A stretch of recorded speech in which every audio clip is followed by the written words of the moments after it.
Olá, querido, tudo bem? A gente, nesse tempo agora, vai estar estudando a segunda parte do capítulo 3 do estudo de 1 Pedro.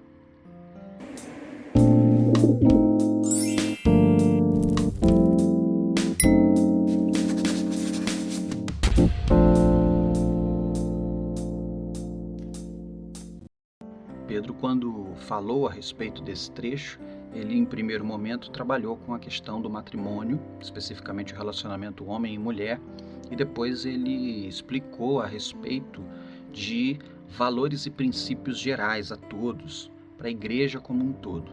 E Pedro se utiliza de alguns termos que eu quero trabalhar aqui para a gente fazer o nosso estudo hoje. O primeiro deles é essa questão do mesmo, todos têm o mesmo modo de pensar, ou seja, o mesmo objetivo, o mesmo propósito como igreja, os mesmos ideais como igreja do Senhor Jesus Cristo. Pedro também fala, sejam compassivos e amem-se fraternalmente. O que significa primeiro o termo compassivo? Vem da ideia de compaixão, mas esse trecho específico tem um significado de você ser participante do sofrimento das outras pessoas. A igreja, nesse tempo, passava por muitas dificuldades. A igreja sofria perseguição. Por causa da perseguição, muitos viviam escondidos, muitos não conseguiam trabalho. Então, viver para Cristo no tempo de Pedro e nas igrejas que Pedro está escrevendo era sinônimo de dificuldade, de sofrimento, de desafios a enfrentar junto com o cristianismo e junto com a comunidade. Então, Pedro ele escreve a uma igreja dizendo, olha, é importante que vocês lutem para que vocês sejam compassivos, ou seja, que vocês sejam participantes, ajudadores, auxiliadores do sofrimento uns dos outros, assim como também o amor de vocês seja fraterno, ou seja, é aquele amor de irmão, aquele amor familiar, aquele amor que coloca a sua própria vida de lado para cuidar, para sustentar, para ser suporte, para ser apoio do seu irmão. Era importante isso numa comunidade que passava por muitos desafios, que sofria muito com a perseguição, como falamos, desafios de falta de trabalho, de recurso, de perseguição religiosa, de perseguição política, como Nero. Era importante você ter uma comunidade de apoio, de amor, que cuidava uns dos outros. Isso era a única forma de persistir na sua fé e também de conseguir chegar até o final da sua vida, sendo de fato servo do Senhor Jesus Cristo, sem fraquejar ou por medo ou por qualquer outra coisa nesse tempo. É importante que Pedro também fala, sejam misericordiosos e humildes. A ideia de compassivo é também uma ideia de misericordioso, só que quando Pedro fala sobre compassivo, no primeiro ponto do capítulo 3, depois do verso 7, a partir do verso número 8, Pedro está falando sobre essa questão de auxiliar o outro, de sofrer junto com o outro, essa é a ideia de compassivo. Já a ideia de misericórdia é a ideia de assistência. Nós precisamos assistir uns aos outros. E, óbvio, ser humilde, ou seja, não colocar ninguém abaixo de você, entendendo que todos nós somos necessitados da graça de Deus, todos nós somos filhos do mesmo Deus, todos nós carecemos do mesmo cuidado, da mesma misericórdia, da mesma graça divina, da mesma consolação do Espírito.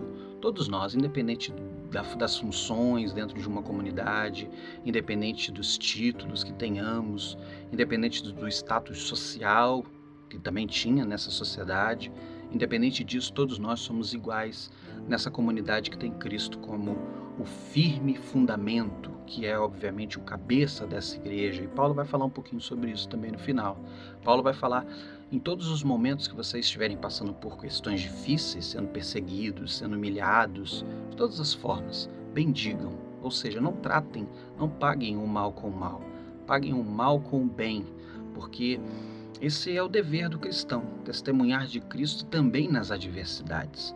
Paulo cita o Salmo de número 34, de verso 12 a 14, quando ele diz, guarde a sua língua do mal e os lábios da falsidade, procure fazer o bem e busque incessantemente a paz. É uma citação do Salmo 34, e ele está citando esse salmo justamente como um texto conhecido que remonta, que traduz para a gente um comportamento que agrada a Deus. Independente de todas as circunstâncias, Deus se alegra da pessoa que busca santidade para a sua vida, não retribui com a sua própria língua, com a sua própria voz, com seus pensamentos, a maldade que o outro tem.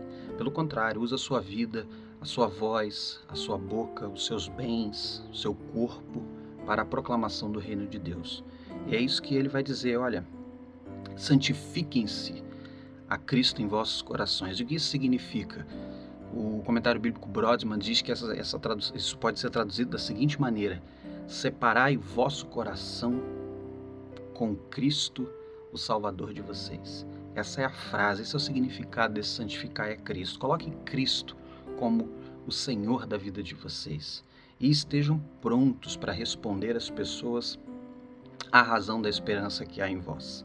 Esse é um trecho que eu acho lindo, porque Pedro fala, olha, apesar de todos os sofrimentos que a gente passa, a gente precisa estar preparado para anunciar as verdades das quais nós confiamos, as verdades das quais nós vivemos e que por ela até morremos, como acontecia nessa igreja, nesse tempo, e há muitos, infelizmente, espalhados pelo mundo pregando o Evangelho de Cristo. Nós precisamos estar prontos e preparados para responder com mansidão, com paciência, a razão da esperança que há em vós. Esse texto ele é maravilhoso. Nós precisamos estar todos os dias prontos para explicar para as pessoas, para responder às pessoas, porque nós amamos a Cristo e porque nós optamos por viver segundo os padrões e os ensinos de Jesus. Essa é a nossa missão, não há como fugir dela. Esse é o estudo, então, do capítulo 3, e ele vai falar, assim como vocês vão ser pessoas boas, praticando bem, anunciando o reino de Deus, mesmo diante de dificuldades, assim também lembrem que Cristo também padeceu de igual forma. Cristo também sendo bom, sendo fiel, sendo humilde, sendo o próprio Deus, mas não se fazendo igual a Deus, pelo contrário, de forma muito humilde se tornou homem. Mesmo assim, ele sofreu no corpo para que a gente tivesse salvação. E assim como Cristo sofreu, a gente também pode sofrer. E a gente deve sofrer para anunciar a verdade dele. E isso é que dá glória a Deus. Quando a gente, mesmo diante de todas as nossas adversidades, das nossas complicações, da nossa vida, da nossa história, nós permanecemos firmes, testemunhando a respeito de Cristo Jesus. Tem um segundo estudo que eu estou lançando hoje também, que fala sobre esse trecho do capítulo 3, quando Jesus desce à mansão dos mortos. E eu quero fazer um estudo especial sobre isso. Vai estar saindo junto com esse aqui, depois você assiste.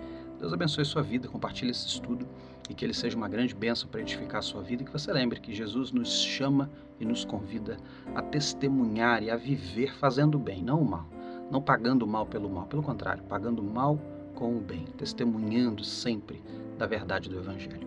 Deus abençoe sua vida em nome de Jesus.